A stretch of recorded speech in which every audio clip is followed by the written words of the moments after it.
ॐ भूर्भुवः स्वः तत्सवितुर्वरेण्यं भर्गो देवस्य धीमहि धियो यो नः प्रचोदयात्। ओम शांति शांति शांति। नमस्कार मेरे प्यारे दोस्तों, ये दूसरा वीडियो है मृत्यु के बाद हमारा क्या होता है। ये वीडियो मैं शुरू करता हूँ। स्वर्ग और नरक। ईश्वर बड़ा दयालु है। उसने प्राणियों को भरपूर स्वतंत्रता दी है कि वे इच्छा पूर्वक कार्य करते हुए सत्य चित्त आनंद की प्राप्ति करें। जो लोग गलती करते हैं उनसे परमात्मा क्रुद्ध नहीं होता और न किसी द्वेष भाव से दंड देता है, वरन उसने ऐसी व्यवस्था कर रखी है कि जीव अपनी त्रुटियों से अनुभव प्राप्त करें और आगे के कार्य के लिए अधिक योग्यता प्राप्त करें। स्वर्ग नरक की रचना इसी दृष्टिकोण से की गई है। न्यायमूर्ति जज किसी को जेल खाने में बुरी नीयत से नहीं भेजते। उनकी आर्थिक इच्छा यह होती है कि वह आदमी त्रुटियों का परिणाम अनुभव करें और उससे शिक्षा ग्रहण करके भावी जीवन को उत्तमता से बिताने का प्रयत्न करें। संसार के उपरांत जीव को स्वर्ग या नरक प्राप्त होता है। इस बात को संसार के समस्त धर्म एक स्वर से स्वीकार करते हैं। इसमें कोई संदेह की बात नहीं है। निश्चय ही हमें मृत्यु और पुनर्जन्म के बीच में स्वर्ग नरक का अनुभव प्राप्त करना पड़ता है। परमात्मा की इच्छा है कि इस व्यवस्था द्वारा पूर्व त्रुटियों का संशोधन हो जाए और भावी जीवन का मार्ग निरापद बन जाए।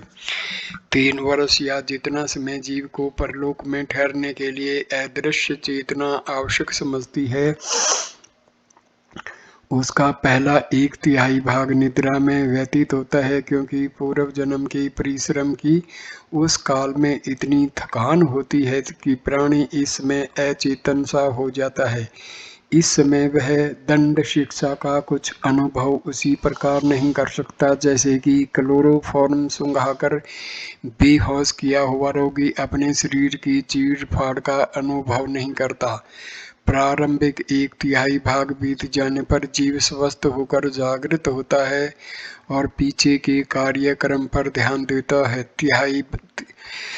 तीसरी तिहाई में वह अपने पिछले जीवन पर ध्यान देता है। सारे बुरे भले कर्मों के परत उसकी चेतना के साथ बड़ी मजबूती के साथ चिपके हुए होते हैं।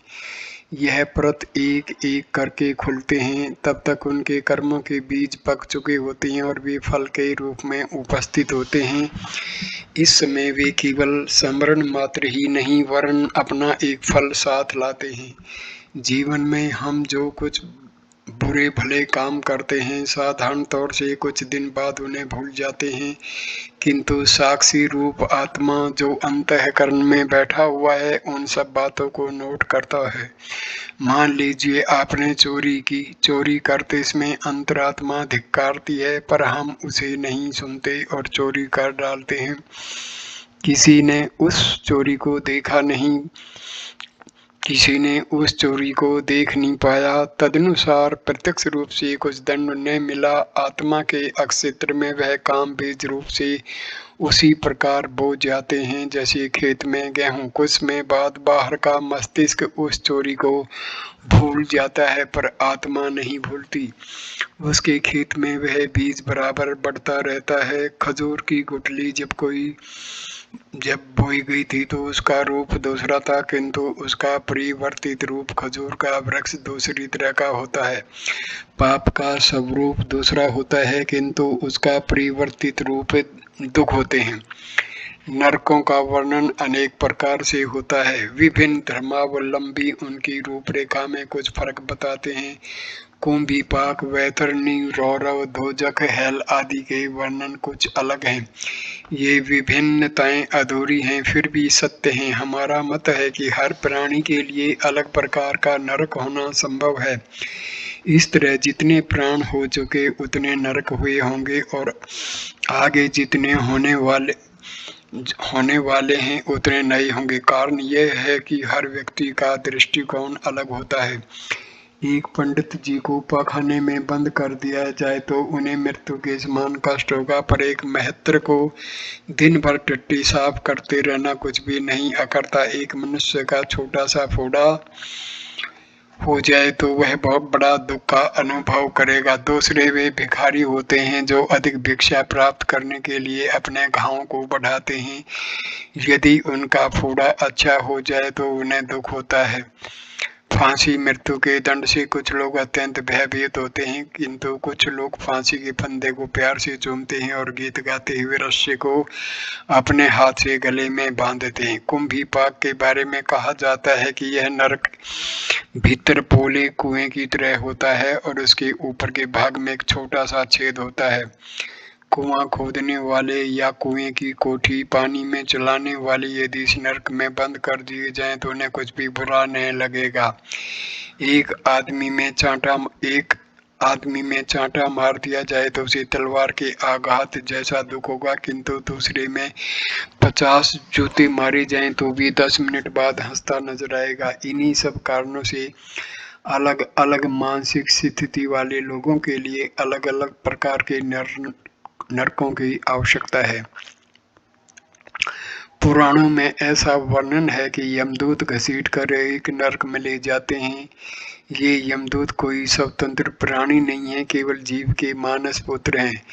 अंतःकरण अपने कर्म परिपाक में इन यमदूतों को भी उपजाता है। ये दूत केवल उतने ही दिन तक जीते हैं जितने दिन तक प्राणी को नरक में रहने की आवश्यकता होती है। कार्य समाप्त होते ही वह मर जाते हैं। एक के लिए पैदा हुए यमदूत दूसरे को दंड देने के लिए जीवित नहीं रहते। वास्तविक बात यह है कि परलोक में भी भौतिक जीवन समाप्त हो जाता है और आध्यात्मिक जीवन पर स्फुटित रहता है। वैज्ञानिकों के मत से बाह्य मन मर जाता है और अंतर्मन जीवित रहता है।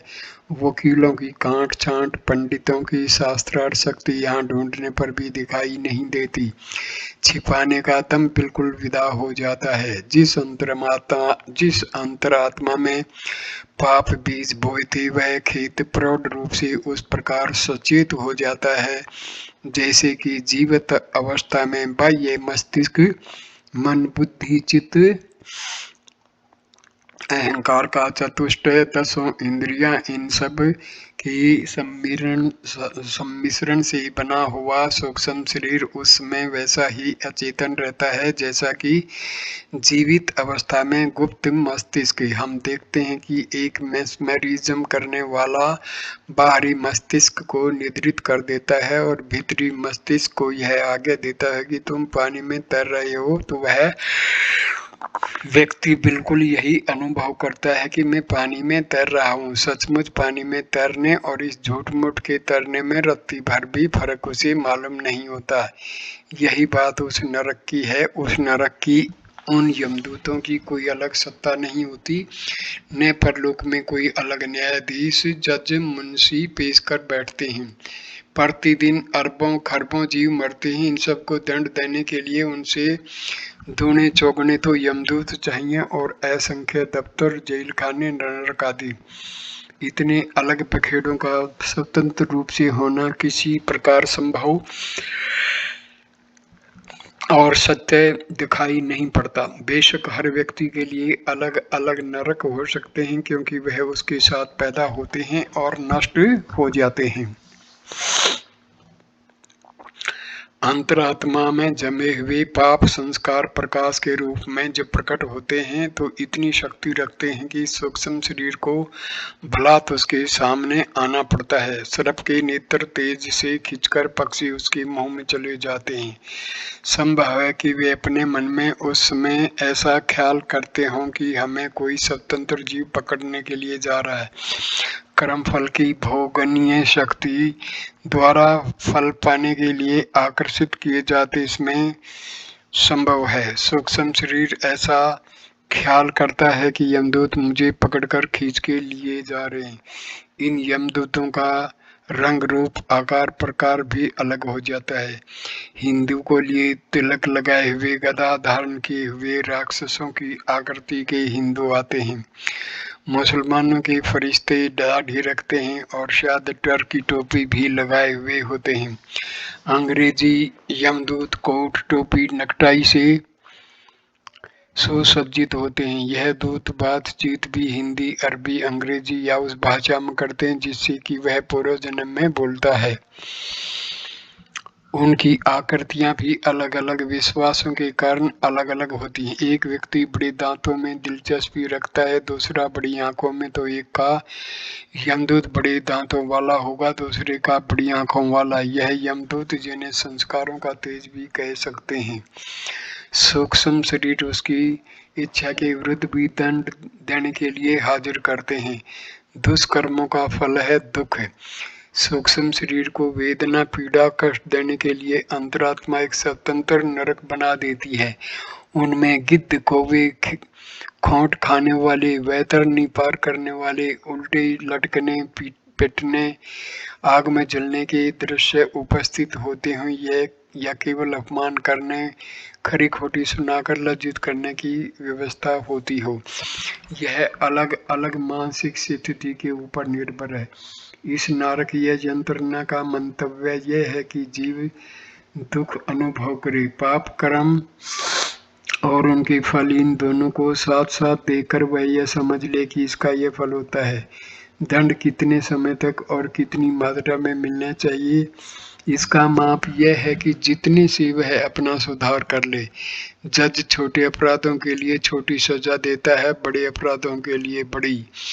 कारण यह है कि छोटे अपराध वालों की मनोभूमि पाप में अधिक लिप्त नहीं समझी जाती, इसलिए उनका सुधार शीघ्र और थोड़े दंड से हो जाता है। किंतु गुरुतर अपराध करने वालों की कठोर मनोभूमि में से आदतों को उखाड़ने के लिए अधिक परिश्रम और समय चाहिए। इसी दृष्टि से नरक की यातनाओं की सीमा होती है।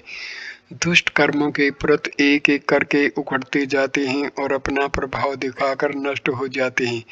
सूक्ष्म शरीर में इंद्रियां भी होती हैं और मन भी, इसलिए शारीरिक पापों के लिए शारीरिक दंड और मानसिक पापों के लिए मानसिक वेदना प्राप्त होती है। जैसा कि अधिक खा लेने से अपने पेट में पीड़ा होती है, मिर्च के सेवन से अपने आपदा होता है, वैसे पाप कर्म का फल प्राप्त करने की व्यवस्था अंतरात्मा स्वमेव ही कर लेती है। इसके लिए किसी दूसरे की जरूरत नहीं पड़ती। जो पाप प्रकट हो जाते हैं उनका फल तो प्राय जीवित अवस्था में ही मिल जाता है, किंतु जो पाप भुगत नहीं पाते उनको परलोक में भुगतना पड़ता है। प्रभु ने ऐसी व्यवस्था की है कि नवीन जन्म धारण करने से पूर्व ही जीव अपने पिछले अधिकांश पापों को भुगत ले और अगले जन्म के लिए पवित्र होकर जाए, ताकि अगला जीवन इन पाप भारों के दुष्परिणाम से मुक्त हो। सेनापति अपने घायल सिपाहियों को तब तक अस्पताल में रखता है जब तक उसके घाव भर न जाएं, क्योंकि यदि घायल को ही पुण्य युद्ध में भेज दिया जाए तो वह सेनापति का उद्देश्य पूरा न कर सकेगा। उसके लिए हथियार चलाना तो अलग रहा, अपने घावों की कराह से ही फुर्सत नहीं मिलेगी। इसलिए कुछ विशेष अवस्थाओं को छोड़कर, जिनका वर्णन पूर्व जन्म अध्याय में होगा, प्राय सारे पाप परलोक में भुगते जाते हैं और जीव निर्मल बन जाता है। नरक का केवल इतना ही लाभ नहीं है कि पाप अक्षीण हो जाएं, वरन यह भी उद्देश्य है कि आगे के लिए बुरी आदतें छूट जाएं और गलती के परिणाम का स्मरण रहे। चोरी करते इसमें चोरों के कंठ सूख जाते हैं, दुराचारियों के पांव कांपने लगते हैं, हत्यारों की धुक धुकी चलने लगती है। यह पूर्व जन्म में प्राप्त हुए दंडों का सूक्ष्म स्मरण है। पर हाय, लोग उस आंतरिक आवाज को बिल्कुल भुला देते हैं और फिर उसी पाप के लिए पैशाचिक फंदे में फंस जाते हैं।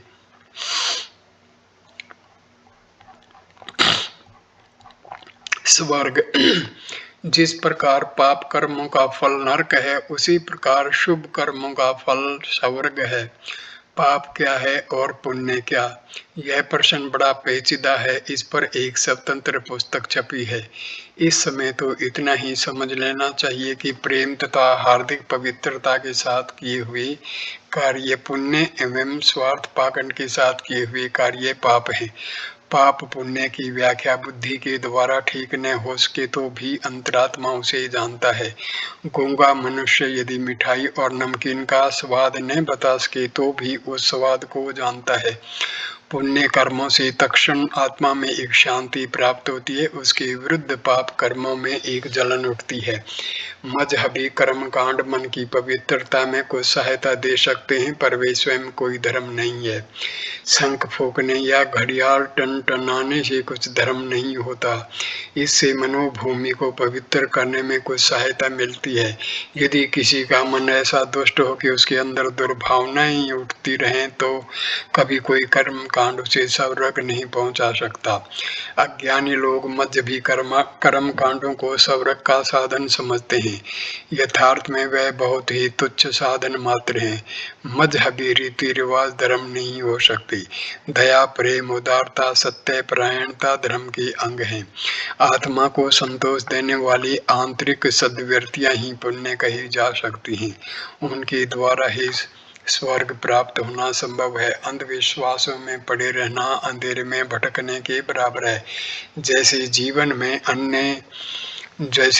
में अनेक निष्प्रयोजन कार्यों में हम अपना समय नष्ट करते हैं, वैसे कितने ही मजहब परंपराएं भी ऐसी ही हैं जिनमें बिल्कुल व्यर्थ समय बर्बाद होता है और उनसे परलोक का रत्ती भर भी प्रयोजन सिद्ध नहीं होता। शुभ कार्यों से आंतरिक प्रसन्नता होती है। यह प्रसन्नता परलोक में स्वर्ग रूप में उसी प्रकार प्रस्फुटित होती है जैसे पाप कर्म नरक के रूप में। नरक के विषय में जैसी हमारी कल्पना होती है वे प्राय वैसे ही उससे मिलते जुलते दिखाई देते हैं। उसी प्रकार स्वर्ग की कल्पना भी सत्य है। धर्मात्मा हिंदू को बैकुंठ इंद्रलोक का सुख मिले और सुकर्मों से मुसलमान को गिलमाओं वाली जन्नत मिले तो कुछ आश्चर्य की बात नहीं है, क्योंकि स्वर्ग नरक हमारे आज के दृष्टिकोण के अनुसार कल्पना मात्र हैं। चाहे कल्पनाएं उसमें ही सत्य प्रतीत हो। स्वर्ग सुख भी नियत समय तक ही रहता है। स्वर्ग का आनंद मिलने का उद्देश्य यह है कि उसकी आत्मिक योग्यता अधिक चैतन्य एवं उत्साहित होकर आगामी जीवन में अधिक सूक्ष्म बन जाए। स्वर्ग सुख के अधिकारी जो व्यक्ति होते हैं उनकी तुच्छ इंद्रियां लिप्साएं पहले ही शांत हो जाती हैं। इसलिए जैसा कि अज्ञानी समझते हैं स्वर्ग लोग इंद्रिय वासनाओं तृप्त करने की सामग्री से ही भरपूर है, वैसा ही नहीं होता। इंद्रियों के गुलाम और वासना के कीड़े स्वर्ग सुख से बहुत दूर रहते हैं। मद्यपान, वैश्यागमन, मैथुन आदि का नाम ही यदि स्वर्ग में हो तो ऐसे स्वर्ग के लिए इतना तप करने की कुछ आवश्यकता नहीं। वह कुछ पैसे खर्च करके जहाँ भी चाहे जब प्राप्त किया जा सकता है। यथार्थ में स्वर्ग सुख इंद्रियों का सुख नहीं वरन अंतःकरण चतुष्टय मन बुद्धि चित्त अहंकार का आनंद है। यह इंद्रिय सुख की अपेक्षा बहुत ऊंचे दर्जे का है। अध्यात्म तत्व के जिज्ञासु जानते होंगे कि आत्मा में अनंत शक्ति है। ईश्वर का अंश किसी प्रकार अशक्त नहीं है। वह इच्छा मात्र से ही स्वर्ग नरक की रचना कर लेता है। इसमें आश्चर्य और अविश्वास की कुछ बात नहीं है। ईश्वर ने इच्छा की कि एको अहम बहुश्याम, मैं एक हूँ बहुत हो जाऊं। बस वह दृश्य जगत के रूप में प्रकट हो गया। आत्मा इच्छा अनुसार जागृत अवस्था, स्वप्नावस्था और सुषुप्ति अवस्था की रचना करता है। जन्म मरण को स्वर्ग बनाता है, उसी प्रकार स्वर्ग नरक का निर्माण कर लेता है। इच्छा से बंधन में बंधता है और इच्छा से ही मुक्त हो जाता है। ये सब बातें उनकी निजी शक्ति के अंतर्गत हैं। पुनर्जन्म की तैयारी। परलोक में रहने की अवधि की पहले भाग में विश्राम, दूसरे में नरक स्वर्ग नरक होते हैं, तीसरा भाग पुनर्जन्म की तैयारी में व्यतीत होता है। स्वर्ग नरक भोगने के बाद आगामी जन्म के लिए जीव को विशेष प्रोत्साहन मिलता है। नरक भोगने वालों के साधारण पाप तो प्राय नष्ट हो जाते हैं, किंतु आदतें शेष रह जाती हैं। इन आदतों को आध्यात्मिक भाषा में संस्कार के नाम से पुकारा जाता है। ये आदतें तब तक नहीं छोड़ती जब तक कि जीव उन्हें ज्ञानपूर्वक पहचान कर छुड़ाने का वास्तविक प्रयत्न न करे। बंधन के कारण यही संस्कार हैं। जीव स्वतंत्र है, वह अपने इच्छा अनुसार संस्कार बनाता है और उन्हीं में जकड़ा रहता है। यह माया और कुछ नहीं, अज्ञान का एक पर्यायवाची शब्द है। अपने आप को खुद अपने ही अज्ञान के बंधन में उलझा कर दुखी होना बड़ी विचित्र बात है। इसी गोरख धंधे को दुस्तर माया के नाम से पुकारा गया है। शुभाशुभ कर्मों का फल भोगने के बाद भी उसके पूर्व संस्कार नहीं मिटते। जैसे एक जुआरी धन संपत्ति हार जाने पर भी जुआ खेलने की इच्छा करता है, शराबी अनेक कष्ट सहकर भी मद्यपान की ओर लालायित रहता है, उसी प्रकार पिछली आदतों के कारण जीव पुनर्जन्म के लिए स्थान तलाश करता है। यह मध्यम श्रेणी के व्यक्ति प्राय पुनर्जन्म जैसी स्थिति के वातावरण में आकर्षित होते हैं। मान लीजिए एक व्यक्ति इस जन्म में किसान है, सारी उम्र उसके मन पर खेती के संस्कार जमते रहे, अब वह अगले जन्म में भी दुकानदार होने की अपेक्षा किसानी ही पसंद करेगा। ऐसा नहीं समझना चाहिए कि कोई अन्य शक्ति बलात् जन्म दे देती है। जीव स्वयं अपनी इच्छा से संस्कारों के वशीभूत होकर जन्म ग्रहण करता है। ऊपर उड़ता हुआ गिद्ध जैसे तीक्ष्ण दृष्टि से मृत पशु को तलाश करता फिरता है, उसी प्रकार जीव निखिल आकाश में अपना रुचिकर वातावरण ढूंढता फिरता है। पहले ये बताया जा चुका है कि तर्क बहस का चुनाव करने वाली भौतिक बुद्धि परलोक में नहीं रहती, इसलिए वह चालाकियां नहीं जानता और अपने स्वभाव के विपरीत ऊंची या नीची स्थिति की ओर नहीं खींचता। छोटा बालक राजमहल की अपेक्षा अपनी झोंपड़ी को पसंद करता है, उसी प्रकार किसी व्यापारी संस्कारों का जीव राजघर में जन्म लेने की अपेक्षा व्यापारी परिवार में जन्म शामिल होना पसंद करता है। आधे से अधिक मनुष्य प्राय अपने पूर्व घर या परिवार में ही जन्म लेते हैं। यदि पूर्व घर में उसे अपमानित, लांछित या बहिष्कृत न किया गया हो तो वह उसी में या उसके आसपास जन्म लेना चाहता है। दूरी के संबंध में भी यही बात है। पूर्व जन्म के प्रदेश में रहना ही सब पसंद करते हैं, क्योंकि भाषा, वेश, भाव की गहरी छाप उनके मन पर अंकित होती है। इटली का मनुष्य भारतवर्ष में या भारत का टर्की में जन्म लेना पसंद नहीं करेगा। कोई विशेष ही कारण हो तो बात दूसरी है। हमारी स्थूल इंद्रियों के लिए यह पहचानना कठिन है कि किन स्थानों में कैसी मानसिक स्थिति और आंतरिक वातावरण है, पर परलोकवासी इस बात को बड़ी आसानी से पहचान लेते हैं। वे जहां ठीक स्थिति देखते हैं उस परिवार के आसपास डेरा डालकर बैठ जाते हैं। परलोकवासियों को पिछले कई जन्मों का भी स्मरण हो आता है। यदि वे पुराने घरों में अधिक स्नेह रखते हैं तो उनकी ओर खिंच जाते हैं। बहुत समय व्यतीत हो जाने पर उन परिवारों की ओर अपनी मनोवृत्ति में अंतर आ जाता है तो भी वे कभी कभी खिंच जाते हैं। किसी विद्वान कुल में एक मूढ़ का जन्म लेना या असुर दल में महात्मा का पैदा होना दो कारणों को प्रकट करता है। नंबर 1, या तो वह कुछ पीढ़ियों के उपरांत बदल गया है और जीव के संस्कार पुराने ही मौजूद हैं। दूसरे, या वह जीव दूसरे ढांचे में ढल गया है और केवल व्यक्तिगत स्नेह के कारण उस कुल में खिंच आया है। हम बार बार दोहरा चुके हैं कि जीव स्वतंत्र है, वह अपने आचरणों से संस्कारों में भी आसानी से परिवर्तन कर सकता है। जब किसी परिवार में कोई विपरीत स्वभाव की संतान पैदा हो तो समझना चाहिए कि या तो यह कुछ बदल गया है या वह जीव प्राचीन मोह के कारण ही उसे बेमेल संयोग मिला है। जिस परिवार में जन्म लेना जीव पसंद कर लेता है उसके आसपास मंडराने लगता है, अवसर की प्रतीक्षा करता है। जब किसी के पेट में गर्भ की स्थापना होती है तो वह उसमें अपनी सत्ता को प्रवेश करता है और 9 मास गर्भ में रहकर संसार में प्रकट हो जाता है। कई तत्वज्ञों का मत है कि वह गर्भ पर अपनी सत्ता जमाता है और पूरी तरह शरीर में तब प्रवृत्त होता है जब बालक पेट से बाहर आ जाता है। हमारा मत है कि संभोग इसमें रजवीर्य का सम्मेलन होकर यदि गर्भ कल्लल बन जाए तो उसमें कुछ ही क्षण उपरांत जीव अपना अधिकार कर लेता है और गर्भ में रहने लगता है। यह समझना ठीक नहीं है कि गर्भ में बालक को बड़ा कष्ट होता है, क्योंकि उस समय तक गर्भ का मस्तिष्क और इंद्रियां अविकसित होने के कारण जीव को पूरी तरह से बंधित नहीं करते और जीव कुछ भी विशेष बंधन नहीं होता। वह उदर में घोंसला रखता है पर अपनी चेतना से चारों ओर परिभ्रमण कर सकता है।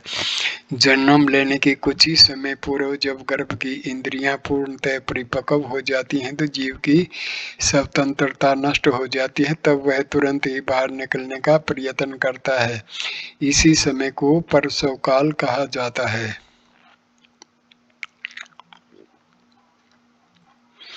कभी कभी एक परिवार में जन्म लेने के लिए कई जीव इच्छुक होते हैं। उन्हें कर्म से आना होता है। अमुक के गर्भ में जन्म लेने की इच्छा रखते हुए भी यदि उसका कर्म न हो तो वह कर्म धारण करने में असमर्थ हो तो फिर काम चलाऊ उपाय ढूंढना पड़ता है। एक स्थान पर दूसरे को पसंद करना पड़ता है। कई बार जीव अमुक परिवार में जन्म लेने की इच्छा से बहुत दिनों तक प्रतीक्षा में बैठा रहता है, पर यदि उचित अवसर न आए और परलोक का नियत काल समाप्त हो जाए तो उसे बहुत जल्दी कहीं जन्म लेने का प्रयत्न करना पड़ता है। जैसे कुछ देर का मल पेट में जमा हो जाने पर उसके निकलने का काल आ जाए और बहुत जोर का मल वेग हो तो मनुष्य को कहीं न कहीं कुछ उचित या अनुचित स्थान पर मल त्यागने के लिए मजबूर होना पड़ता है। उसी प्रकार यदि नियत काल समाप्त हो रहा हो तो वह जल्दी में कहीं न कहीं जन्म ले लेता है। ऐसे अवसरों पर वह मनचाही स्थिति को प्राप्त नहीं कर पाता। गर्भ का शरीर और उसके अव्यय यह पूर्णतः जीव की ही इच्छा से नहीं बनते। वह साझे का कार्य माता पिता के रजवीर्य और जीव की इच्छा इन सब के मिलने से ही नवीन शरीर बनता है। कुम्हार और मिट्टी इन दोनों में से एक भी दोष पूर्ण होगा तो इच्छित फल की प्राप्ति न होगी। माता पिता का रजवीर्य मिट्टी है और जीव कुम्हार। अनाड़ी कुम्हार अच्छी मिट्टी से भी खराब बर्तन बनाता है और अच्छे कुम्हार का प्रयत्न खराब मिट्टी के कारण बेकार रहता है। जीव यदि उत्तम संस्कार वाला हो तो रजवीर्य के भौतिक संस्कारों पर अपना उत्तम प्रभाव डालता है और कुछ न कुछ सुधार कर लेता है। इसके विपरीत कुसंस्कारी जीव उत्तम रजवीर्य से भी कुछ न कुछ विशेष मिला देता है, फिर भी माता पिता के संस्कार पूर्ण रूप से मिट नहीं जाते, उनका बहुत बड़ा प्रभाव होता है। माता पिता की भावनाओं का प्रभाव गर्भ शरीर पर पड़ता है। यदि जीव ऊंचे दर्जे का न हो तो उसे उन शारीरिक संस्कारों के क्षेत्र में ही रहना पड़ता। देखा गया है कि व्यभिचार द्वारा उत्पन्न हुई संतान बहुधा दुष्ट होती है, क्योंकि गर्भाधान के समय माता पिता का अंतरात्मा पाप कर्म के कारण बड़ा व्यग्र रहता है। वही संस्कार गर्भ पर भी उतर जाते हैं। कुछ जीव किन्हीं खास दुष्ट आदतों में बुरी तरह प्रवृत्त हो जाते हैं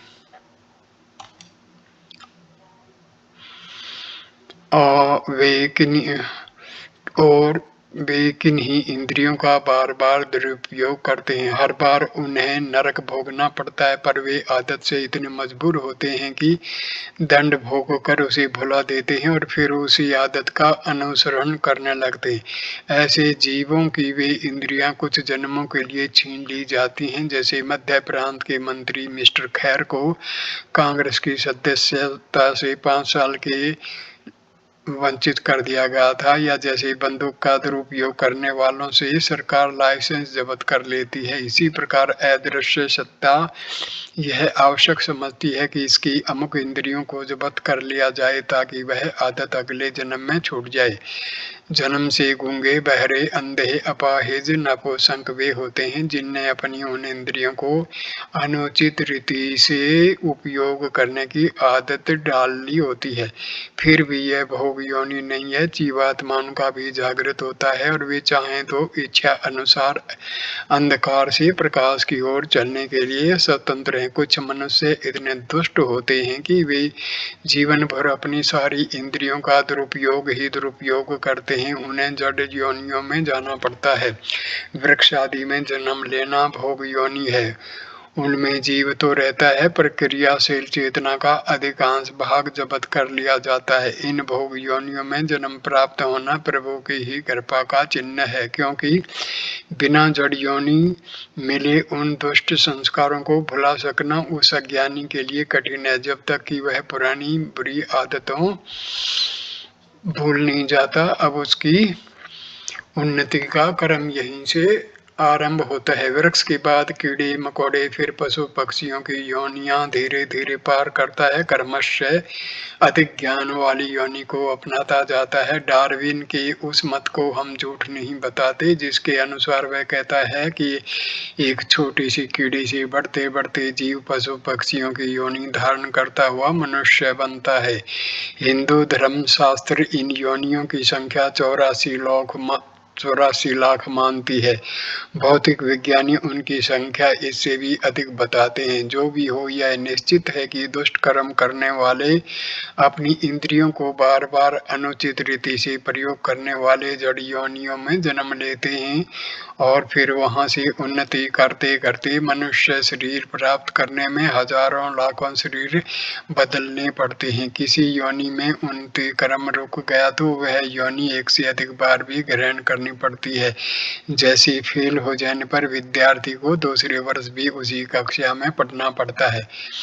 जड़ योनियों में जाने का दंड प्राय उन्हीं जीवों को दिया जाता है जो अत्यंत दुष्ट होते हैं और अपनी क्रियाशीलता को पतनोन्मुखी कर लेते हैं। साधारण पुण्य पाप करते रहने वालों को दूसरी बार भी मनुष्य जन्म मिलता है, क्योंकि लाखों योनियों में भ्रमण करके उसने जो इतना ज्ञान संपादन किया है वह इतना उपेक्षणीय नहीं है कि जरा सी बात पर करोड़ों वर्षों तक भटकने के लिए उस चक्कर में फिर पटक दिया जाए। मनुष्यों को बार बार यह अवसर दिया जाता है कि वे अपने अंतिम उद्देश्य परम पद को पाएं।